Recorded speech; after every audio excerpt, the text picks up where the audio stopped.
on. Before we start this video, guys, I gotta speak on something. The every haircut challenge. So 360 Jeezy started this challenge, and he definitely called me out. Not once, but a few times. So I feel like I really gotta do this, even though I'm not cutting hair in the shop like I used to, guys. Some of these challenges that I've watched, these guys are doing 10 plus haircuts in a day, and I might be doing that in a week. I'm still gonna do it. I'm not gonna let y'all down. I opened up my book for Friday. Hopefully I get a whole bunch of haircuts that I can do, and I'm gonna record every single haircut, and I do accept this challenge. So if you wanna check it out, make sure you subscribe, turn the notification bell on so you don't miss it. I'm gonna be dropping it real soon. Challenge accepted.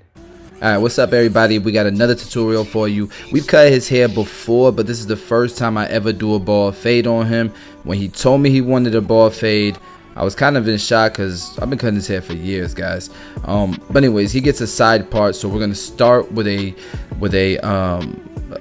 guideline right here on the side, and this is gonna determine the length for the top and the shape I will create once I start cutting horizontal partings. So first we're gonna do a nice chunk of a vertical section, which is pretty much going to take up most of that rounded area, and then we're going to go horizontal, build the shape across the top, taking small sections,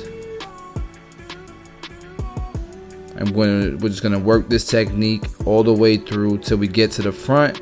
Once we're done with that, we will start to tie in the sides to the top, like so.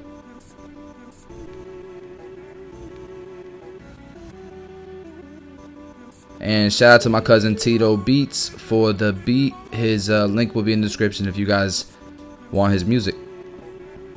So here you guys can see that I kind of switched to vertical. Here's another angle, and we're just kind of tying in the front to the very top of his head.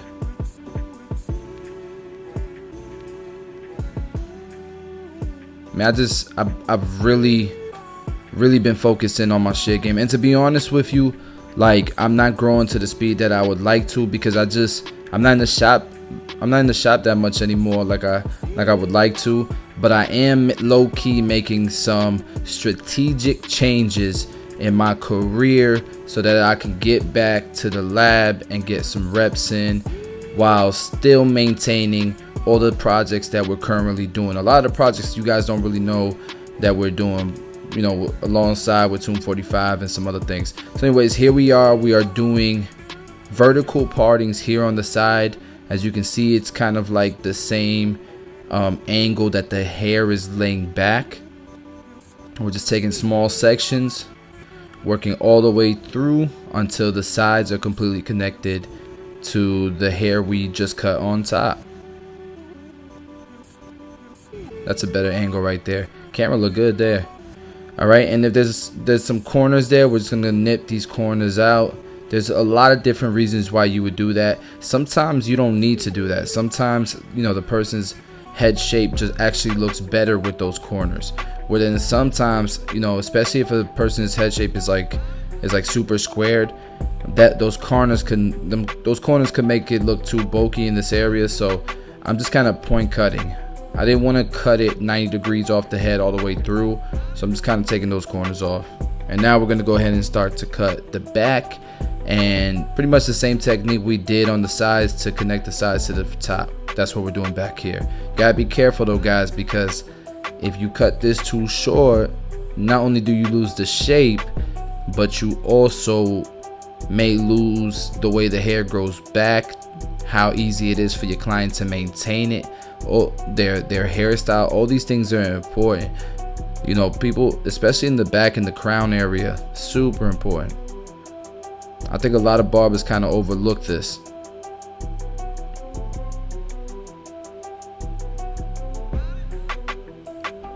Now I prefer to cut the hair wet, but you know, if you feel like you have control throughout the haircut, even as it's starting to dry, go for it. Like, I felt like I had some decent control all the way through, and actually I felt like I could see how the haircut was gonna look at the final, you know, at the final version of it. And so I just, instead of going ahead and wetting it down some more, I just went with it.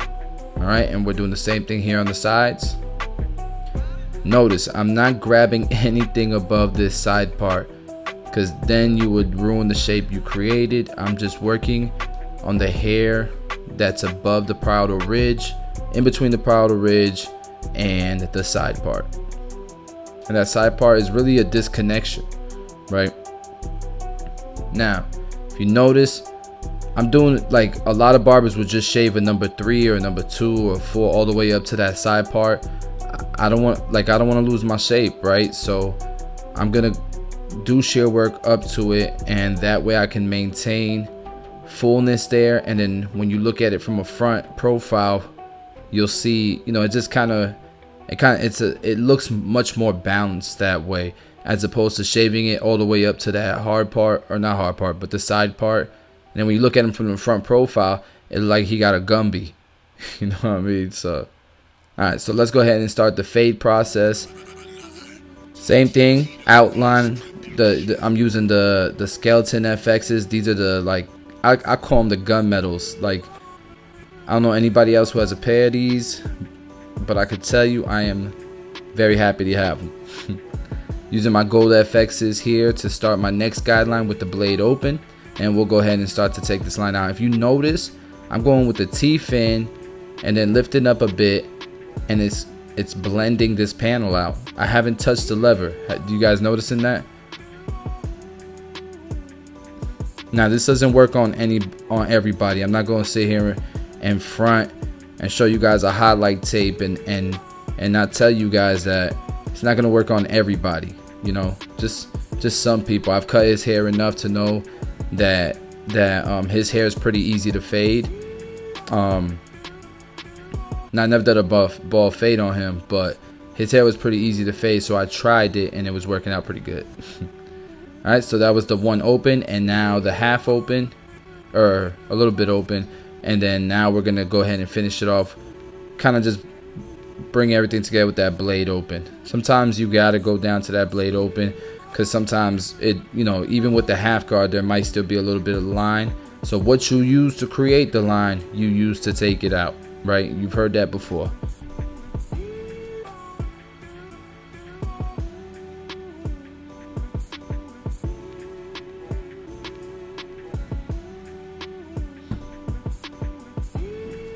All right, so now we have the two open.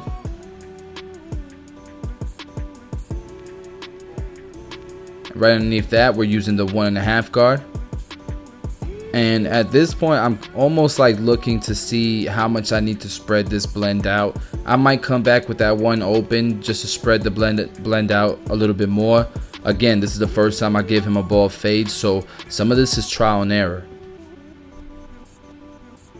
The next time I cut him up, it'll be much quicker.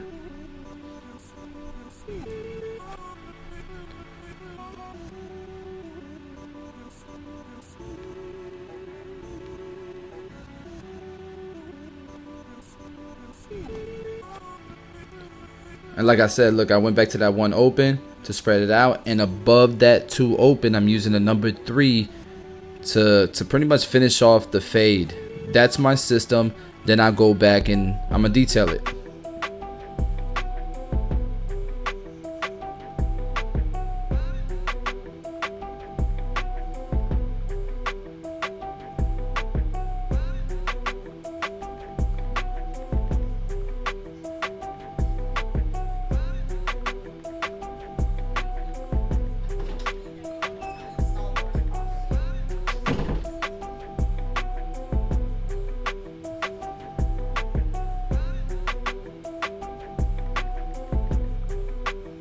Alright, you guys can see the fade is coming in together, and now we're gonna tie in the beard, maybe detail a little bit more, but it's coming together. Now we're gonna show you guys what these skeletons are about, these gun metals. You can see that C cup. Obviously he doesn't have like a hairline where I could give him the crispiest lineup, right? And he's not looking for that look. He doesn't want that sharp line. You know, not everybody wants that, guys. Some people want a soft, natural finish, and so that's the look we're going for with his beard and his hairline. Although I do like a sharp C cup.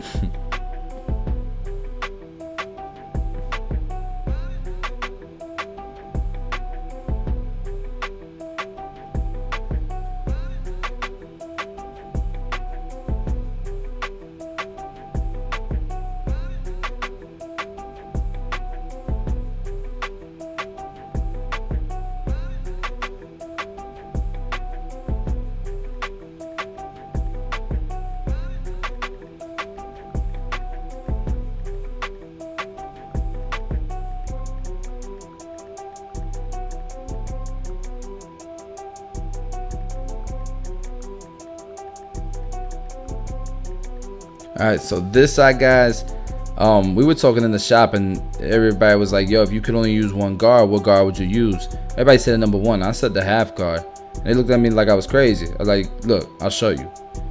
That comb is pretty much a number one. I really don't need any guard. You could do a fade with just the comb, but I just wanted to show them why I chose the half guard as opposed to a number one guard. And so we're doing this side with just a comb and a half guard. That's it. And like, this isn't a fade to a number two, right? This is a fade where we're actually building into some actual bulk here, some actual length. So keep that in mind. It's not gonna be perfect, but if I took more time on it, I could get it to look better. But that wasn't the point. The point was to show them that it can be done. That why I would choose the half guard. Not that it can be done, we know that, but why I would choose the half guard. And then I just, once I proved my point, I went ahead, grabbed my guards, and cleaned it up a bit.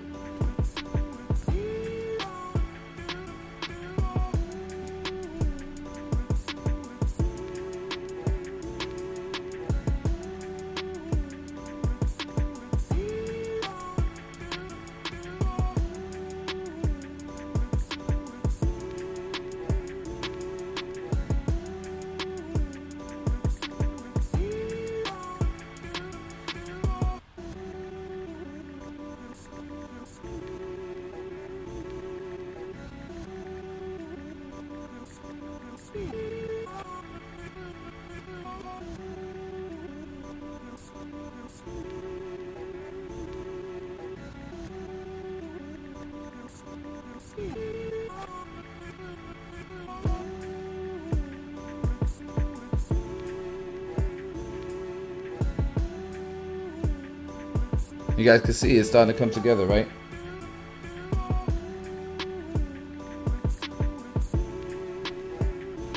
It's not bad. That's not bad.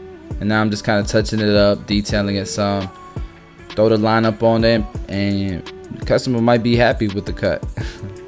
I'm not happy with it though. We gotta clean it up some, but you can see from this angle how it looked. All right, so we're tying in the back to the sides now. And again, I'm gonna go with my guards and just clean it up a bit. And ultimately, the only thing I really used was that 2 and the 1.5 guard. And then I think I used a little bit of the 1 guard. Just everything above the half guard is what I use pretty much to clean it up, since I used the comb. I just think that guards, obviously you can do a fade with just a comb and your clipper. Sure, I've shown you guys fades with just a comb and a razor, right? But barbering isn't just about being able to create something. It's about, so there's a whole system, right? There's a whole package, right? You gotta have customer service. If you gotta worry so much about technique, I feel like your customer service takes a hit, right?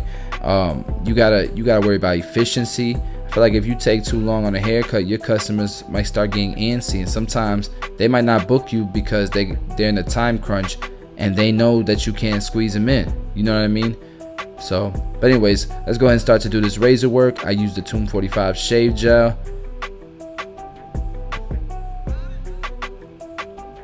It's gonna soothe the skin. It's gonna help repair it with vitamin E. It's gonna soothe it with aloe vera. It's gonna give you some slip with glycerin. And I'm going against the grain to get it as close as possible because he has coarse hair. Coarse hair, and I'm gonna repeat this. Coarse hair is not kinky, tight, curly hair. There's a difference between the diameter of a hair strand and the wave pattern of a hair strand. Coarse is the diameter. There's fine, there's medium, and there's coarse diameter hair strands, right? Where texture, wave pattern is straight hair, is wavy hair, it's curly hair, it's tight curly hair, and then kinky hair. Okay, you can have coarse kinky hair, you can have coarse straight hair. Think your typical Asian or Mexican hair. Anyways, I'm done. Okay, that's the finished cut. That's the finished product. I hope you guys learned something. Hope you enjoyed the cut. If you're new to the channel, please subscribe to the channel, smash the like button, all that good stuff, and share it if you got some value from this, guys. Love ya.